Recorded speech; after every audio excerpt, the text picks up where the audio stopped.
Okie dokie artichoke. So this video is going to be all about how to both complete a habit, and then also this is going to be a secondary video about the portion guides. So for those of you who we are not strictly measuring and weighing all of your food, this one is for you.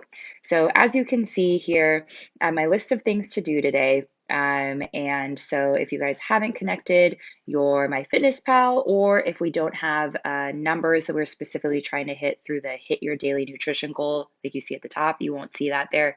So all you would see is something like these four, whatever it is that's on your schedule. So to complete a habit, or to do your portion guides, it's super simple. As you can see, there's a check mark here next to my walk 10K steps a day. If you guys saw the walking video, you saw that all I had to do was click on it. This right here had a button below and it said complete. I hit complete and it did a check mark. So the same thing is going to apply for this follow portion guides. And also I wanted to show you how when you click on this, it gives you these handy dandy little pictures and for reference, so this is portion guides with each meal. So this is the goal that I want you guys to hit per meal, okay?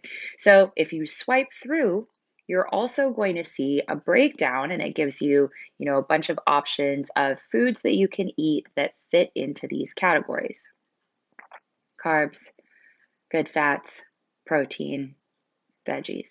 All right, so on any single one of these slides, you can go ahead and just hit complete.